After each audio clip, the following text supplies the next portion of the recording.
Hello, hello, hello, and happy June, Region 9. I am Jackie Koci Tamayo, your Region 9 secretary and host of this awesome podcast, Region Talk the Podcast. And if you didn't know, and you are wondering what happened, we're already in the mid of 2023. So, congratulations making it midway through, and happy Pet Preparedness Month. If you need your information on how to get your pets prepared and ready to go, please follow us on our social media handle at IAM Region 9 and go to ready.gov, which there's great checklists on how to keep your pets safe and prepared for disasters. I know my little Luca has a really great go bag. I think he has it a little bit better than myself and my husband, so we need to fix our go bags, but he's ready to go. So if you haven't, go ahead, check it out. Go with your local animal shelters and animal services departments. They also have really great checklists. So get those pets prepared. And this also includes if you have those exotic animals, your horses, all of those great, family animals that we love and take care of. One of the amazing things that is happening in the second half of this year in 2023, and especially in Region 9, is the 2023 IAEM-USA National Conference. It's coming home over here to Region 9 at Long Beach, California. Yes, the Sunshine State, or the Golden State. Sunshine State, however, is here representing today. Yep, you hear it first. We are doing this thing called Around the Regions, and we are getting to know every region. We're in this great part of this organization that goes not only nationally but internationally, but where sometimes we have these great podcasts and webinars about what we're doing here in our region, but we want to get to meet our families, like our cousins, right? Our cousins in Florida and New York. So we're going to Region 4, and we're going to get to meet our president of Region 4. So where's Region 4, you ask? Well, it's Alabama, Florida, Georgia, Kentucky, Mississippi, North Carolina, South Carolina, and good old Tennessee. And we are so lucky to have our Deputy Director for the Mobile County Emergency Management Agency in the state of Alabama, who is also the president of IAEM-USA Region 9, Mike Evans. So let's bring Mike Evans up to stage. Hey, Mike, how are you? And welcome to Region 9 Podcast. Hey, good evening. I'm doing well, and thank you for having me. Thank you for being here, and thank you for staying up. I know there's a 3-hour difference between us. Luckily, we're not in Hawaii doing this podcast, and I think you would be wanting to go to bed Exactly. Really quick. But I wouldn't mind being on the beach of Hawaii either. So Mike, thank you for joining us. Thank you for being a part of around the region, of IEM. And we really want to know a little bit more about Region 4, about yourself. And can you describe what your region's all about? Well, you mentioned all the states, so we're the Southeast region. And right now in IEM, we are the biggest. We have 1,000 and I think 45 members right now, or last week when I looked in the listserv. And we found that out last year when we broke 1,000, we broke the listserv. So we had to get with the folks in IEM headquarters and figure out how to fix it. So, we are the biggest region with personnel, and we're obviously not the biggest region as far as land mass and all those things. But right now is an interesting time of year for us. There's a magical date that just happened last week. That is June 1 is the official start of the tropical Atlantic hurricane season. So several of those states you mentioned in earlier, we are either on the Gulf Coast or the East Coast. So a lot of the emergency management efforts right now leading up in the last 90 days were all the preparedness events revisiting with our stakeholders, our EOC representatives, our municipal governments, the state organizations, trying to get prepared for hurricane season. And, I think the forecast right now is an average year. That doesn't really mean a whole lot, an average year, an above average year. If you have one storm hit you, then it's a bad year. So that's kind of where most of Region 4 is. The states that are not on the coast, you mentioned Tennessee and Kentucky, Mhm. they're heavily involved with us in support and EMAC efforts. And there's also, there's never a shortage of events in Region 4. If you guys have watched the news a lot, we've probably since January to now, we've had, tornado after tornado, flooding, rain events. Right. We just never have a shortage of events, and most of them in recent times reach the level that we end up getting declarations through FEMA. So you're talking quite a bit of destruction and threat to life, and some deaths and things like that. So it never seems to slow down here in the southeast. No, and on top of the tornadoes and the weather and the hurricanes or tropical storms, you all are also involved with many cascading effects. So not even let's not even start with the floodings, but like flood is the next thing that comes in. So you have the storm that comes through for 2, 3 days, whatnot, and then you have that devastation, and then you have all the floods. Yeah. So explain that, Yes. share that with us, especially in Region 9, because we just had flooding here in California for the first time in many years. It's usually always after a fire or rain, but not because of weather. So Right. we're having an interesting time, but it's not to the degree that y'all have in the Southeast. Can you share how these months go and how the region, so Region 4, helps support the EMs? Yeah, so if you think about especially a hurricane, the initial threat of that, that thing forms and starts moving through the Caribbean, and if it comes into the Gulf, so and most people focus on, the hurricane track, when the eye makes landfall, and so all that's important. But the problem, you think about a large hurricane, let's just say landfall is Saturday morning at 8 a.m. If it's a large hurricane, we're going to start seeing outer bands of rain and significant wind, gusting wind, potentially as early as tomorrow morning. And then as Wow. that thing moves closer, those conditions continue to deteriorate. More water, more wind, more rain, and then the surge that's pushed in front of the storm. So that initial water that comes up in the coastal areas causes problems and threat to life. And then you got to think about the amounts of rainfall. So those storms generate, I mean, we've had 60 to 80 inches in 12 hours. And so you got a saturated area, you got a lot of rainfall, you got storm surge, and then you think about as that storm moves inland until it deteriorates, it continues to dump a lot of rain. So in Alabama, uh, the two coastal counties have a bay in between them, and then they feed into the Gulf. We've got like four river networks that converge into that bay. So all of that rain as the storm travels north is eventually going to start its way back south again. So sometimes we have flooding events when we have the storm, and then a couple days later, as all that rain comes back down, we have those, and people let their guard down. Of course, hey, everything's good. We don't have an Right. issue. We don't have to worry about this, and that's when we get into more problem. Most of the time, on the front end, people realize the danger and they move to a safe place. It's several days after the storm, when we see all that water coming back is when we have an issue. Right.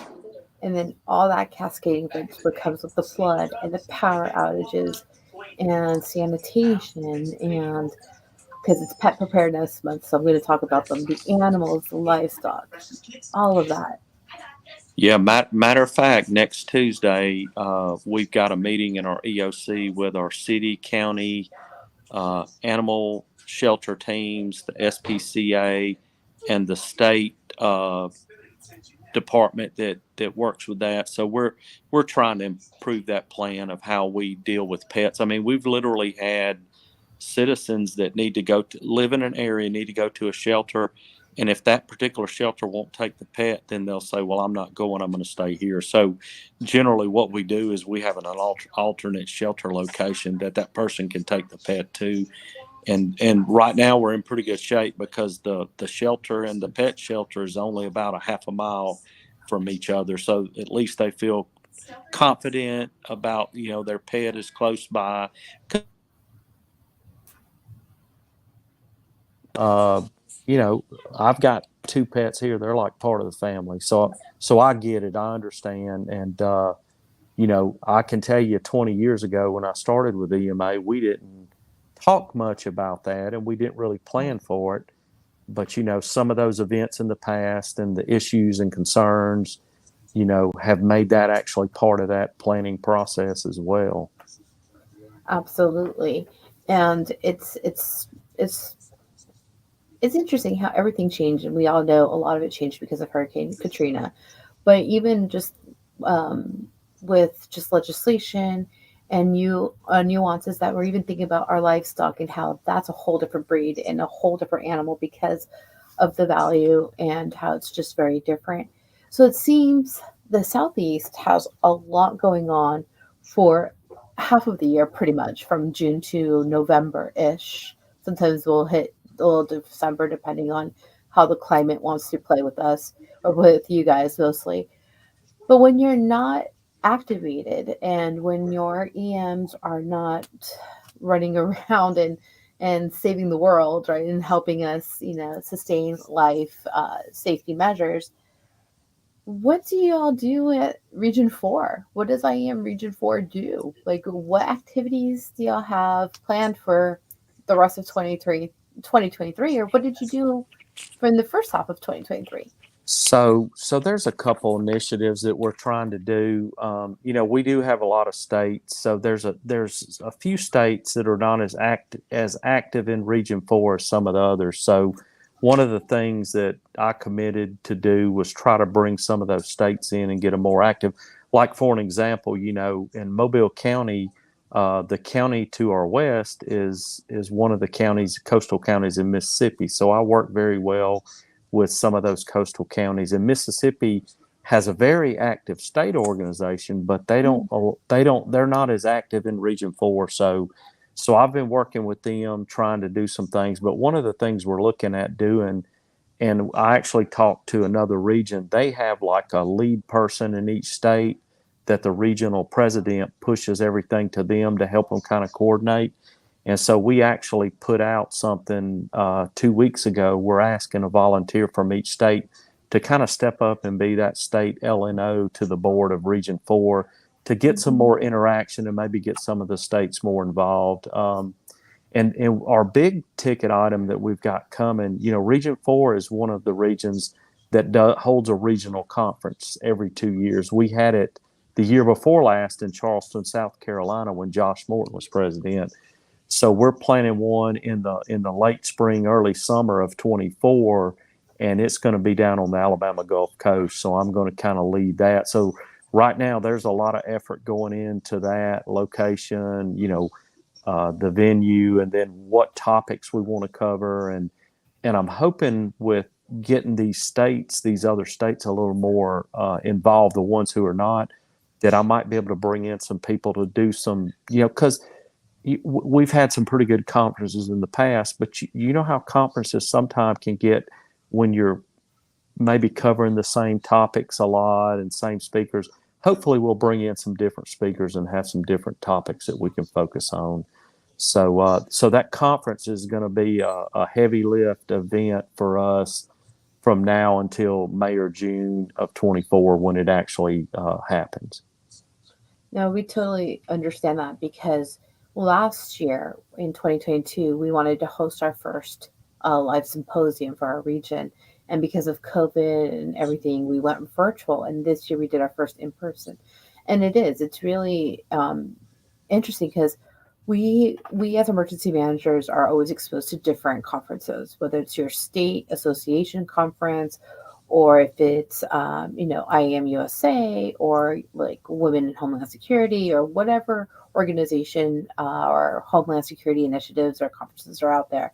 Sometimes you're like, oh, we've already heard that. How many times can we do alert and warning? How many times can we do communications? How many times do we do this? So it is interesting, and I feel, yeah, to see what can we put out there as new, or what is more region focused, right? What we can gain on it. So I am excited. I might want to be a Region 4 member for a minute. Can I come to your regional conference Oh, this oh, absolutely. We would love anybody, that's part of IEM to come be involved. And, time? there's another initiative that we've talked about in Region 4 that, I'm not sure if the other regions are seeing it, but I notice in Region 4, everybody I deal with, I'm going to be nice tonight. I'm going to call them, we have a lot of seasoned people that's been around a while. Mhm. So, I think there needs to be an effort, and I'm not exactly sure, how we go about it. We've had some discussions, but we've got to figure out how to bring some of the younger. You mentioned people are getting degrees in emergency management now. Mhm. And we have Jacksonville State up in North Alabama that has all of those, the bachelors and the masters, and they also have that doctorate program in emergency management.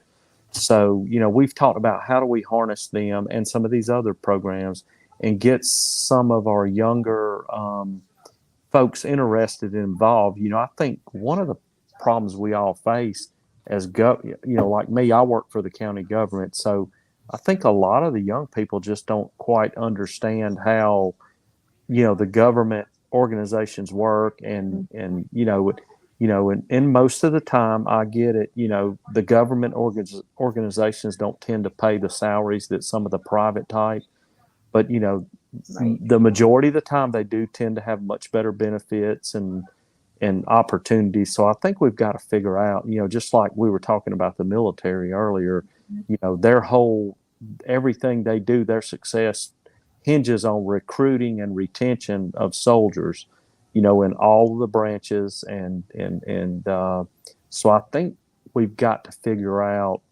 in emergency management how do we get some of these younger people involved, and I've Right. even talked to, I think some of that could, we have a DEI committee, we have a consultant, and I actually categorize that as part of it. I mean, if we've got an average older workforce and we need a younger workforce, we got to have people that can take these jobs so we can retire one day.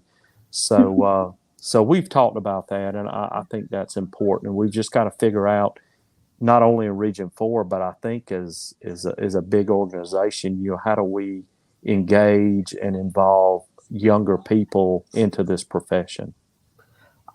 Of course, because I believe there's an emerging EM's caucus coming up, or there's formulation, but there has to be a unification between that and the DEI, because we have them. Sometimes a lot of us who are, I like that, uh, seasoned EMs, we didn't come from the school of academics. We came from the school of hard knocks or Right. experience, or you were voluntold. That was me. I was Yeah, voluntold. This is what you're going exactly. to do. Um, and a lot of mid careers. So even though they're maybe more seasoned by our age, I'm not going to say my age, but maybe that part, but they're still emerging in the practice too. And I love that that's one of your initiatives, and I love the call nationwide to get our young people more involved in emergency management, right? And having that mentorship, and that just that spark initiate, and also tell them the realities that it's not like the movie Volcano. I think that might be too old for them, but we're Yeah. not Tommy Lee Jones running to the lava, but we're more like Don Cheadle and behind, and making sure we're doing strategic calls and doing our mitigation plans and our plans and recovery. And what else do we do? We do a lot. Like Yeah. that is really I, really well. I tell people all the time it's those other C's. You know, people always want to throw the word command around, but it's really not command. It's coordination, collaboration, communication. It's those other C words that we really do.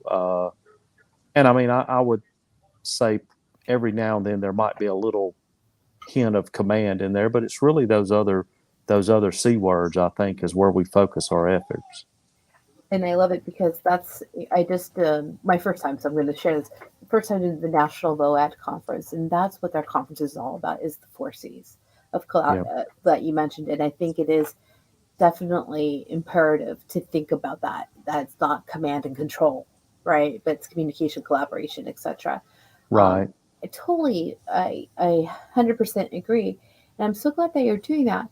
Is that probably one of the loudest concerns from your membership in Region Four, or is there other concerns that is making you think and going back and forth? Because every region has different challenges. We have it here in in Region 9, like one of our largest challenges is actually the Pacific Ocean and being able to reach our islands and having them communicate. And then there's different other ones, also like DEI, etc. But what about y'all in the Southeast? So, engaging that younger group to get them in here, and there's a lot of things they're much better at. You and I were talking earlier about social media, and I'm very novice at that, but I know you're talking about generations that grew up with this technology in their hand. They're real comfortable with it. They know how to use it. So, engaging that younger group. But I tell you, we've had a wave in about the last 4 to 5 years. Region 4 as a whole, one of our big things that we're focused on, we've had a lot of declarations, Mm, and we've had a lot of issues with our partners at FEMA with the PA process and the IA process. I mean, we in Alabama in 21, we had Hurricane Sally, and then Hurricane Zeta hit Louisiana, and then it kind of turned due west and came across lower Alabama. So we had two hurricane strikes within about a month, and that was in 21. We still have obligated money and debris concerns with funding where contractors were paid. And so, as a group, we've been collectively trying to keep that line of communication open with FEMA. I will say, I think they hurt us because we had the tornadoes early in the year. mm-hmm. Selma and several communities got hit pretty hard. And one of the things we asked for that we thought was broken, and why some of those storms did not go as well, and the coordination, because we had very few FEMA boots on the ground. I know Yeah. some of it was during COVID, but I will say since January, we've had a lot of FEMA employees in and out of the state of Alabama and Mississippi. And so it appears that with them being on the ground, they can come see what our issue is, look at it. We can show them. We don't send them pictures and all these documents. And Right. it seems to be going a little smoother, and things are getting resolved and moving on. But we've had our issues trying to resolve some of these uh, especially the recovery and the debris issues, and they've just taken way too long, and money is hanging out there.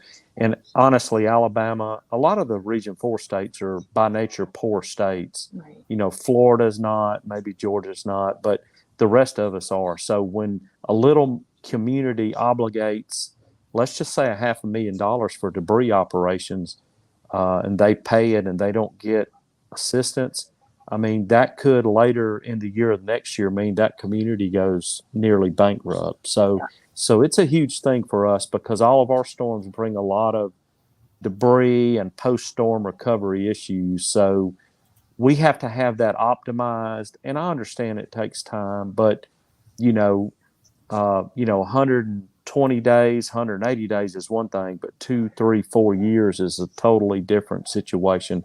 So we have spent a lot of time and effort trying to make sure we can work through our state partners to our FEMA partners to ensure that that process is as smooth and as seamless as possible.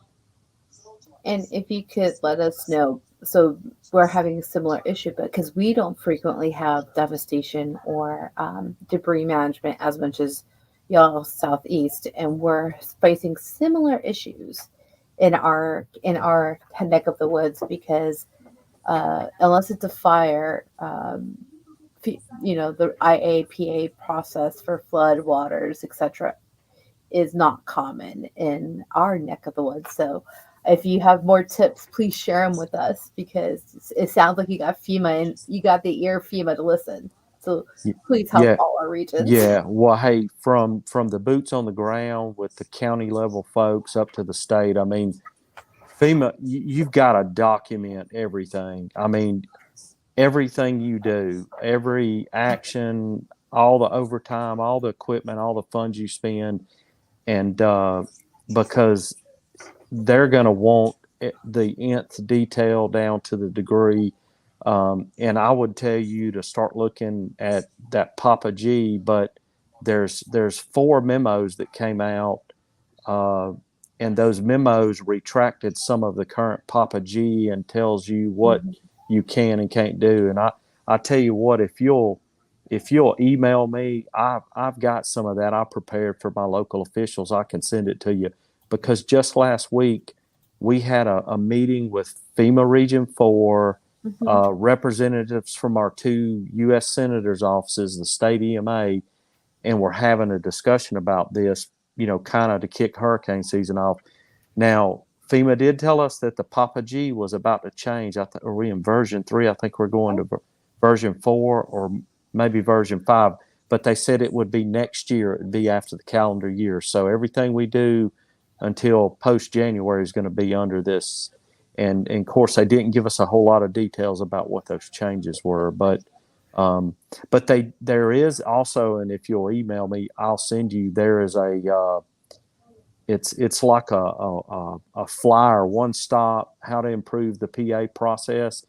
Mhm. And the gentleman from Region 4 told us that a lot of that they had worked through FEMA headquarters, and probably 50 to 60% of the things that they put in there to help people was a direct result of some of the things they were hearing back from us and some of the hot washes. So, I mean, we have some very seasoned public works engineering folks down in the southeast, and they're really good with that. But I tried to explain to the FEMA man the other day. You and I talked about football, so Yep. if it's the end of the game and you and I got to make that kick to win the game, you take the ball and put it down, and I kick it. Mhm. Uh, and so once I kick it, when somebody starts moving that goal post while the ball's in the air, it makes it almost impossible to meet that kick. And so that was kind of what we had communicated to them, that you know it's hard to change some of this in the middle of a disaster. Yeah. And so it's just not going to work. So I hope y'all don't get to do a lot of it, but I understand where hope gets you also. No, definitely. And we appreciate it. So we'll definitely email you and just if anybody wants to email the president of Region 4, just know it's iam.r4@iam.com. So that is Mike's presidential email. And we and we also put up their website, which is iam.org/council/USA/region 4. And we're wrapping up this awesome conversation and getting to know what Region 4 is all about. Do you have any last words or last things you would love to tell your members at Region 4? Yeah, the work never stops, and I know we talk about preparedness, mitigation, response, recovery, and so the old adage, the more you do on the front end, the smoother things go on the back end. But I think there's a couple of big areas we've got to focus on. One is, I talked about invigorating those younger folks to get involved in this profession. I still think there's a lot of work from a legislative standpoint that we need to do uh, to improve and to make our legislators better aware of what we do and what we need from them legislatively, to include why some of the funding like EMPG and some of that's so important. So, Yeah, there's never any time to rest. So, we just got to keep plugging away on those efforts. And, I think it's, that we talked about football earlier. Football is a game of inches. And I think a lot of these efforts is truly a game of inches. We're not going to run an 80-yard down the field, but if we can, get 3 yards and get ready for the next effort and get 3 more yards, I think that's the focus. I think that's how we've got to approach this.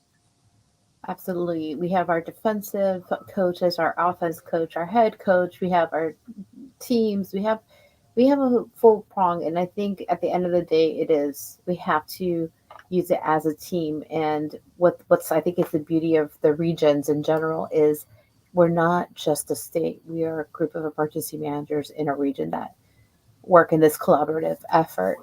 And my final question to you, Mike, is sum up your region in 3 words. Seasoned, I used that one earlier. Seasoned, experienced, and just you know ready to just take care of our citizens, and that's more than 3 words. But I love it. But seasoned, you said, yep, and then you said experienced, experienced. And I and think I heard what the phrase is service. service. There you go. You summed it up for me. Service would be that other word. That's awesome. And my personal question, will we be seeing you in Long Beach this year? Yes, absolutely. I'll be there. I was there last time. Was it 3 years ago, or it all runs Mhm. together sometimes. But yeah, I'll be there. Great. Absolutely. Because it was in your region this past year. That's exactly right. Oh. So is this like the handing of the torch? Oh, I'll be with Region 4. This is my first year, so I have another year with Region 4. So and not sure beyond that. Then I'll be the past president for a couple years. So I'm not really sure, from the IEM perspective where I go from here. So that's to be determined. Sounds good. Well, Mike, I'm thank you for spending your Thursday evening with us here in Region 9. We look forward to seeing you in Long Beach and experiencing the conference here in our neck of the woods. And and thank you. And we will definitely be keeping y'all in our thoughts these next coming months because I know this is game day Yep, for y'all. So thank absolutely. you, and thank you to all your emergency managers and all your members for serving the community so well with their dedication. Thanks for having me. Definitely. Well, Region 9, thank you so much for joining us once again tonight. There is one order of business that we forgot to mention on the top of it is that in your email talking about torches and presidents, election time for our region is happening right now. So if you're interested in running for president or, if you're currently president and wish to run again, please put in your applications and submit them uh, by the due date, and election will happen. If you want to still take your AEM, CEM exam and need assistance in doing so, please email the secretary at IAM.R9secretary at IAM.com. That is me, and I will make sure you guys can get your CEM exam happening. So, as always, thank you guys for your service. Thank you for being a part of our amazing region. And remember, Region 9, keep on rocking. We appreciate you. Until next time.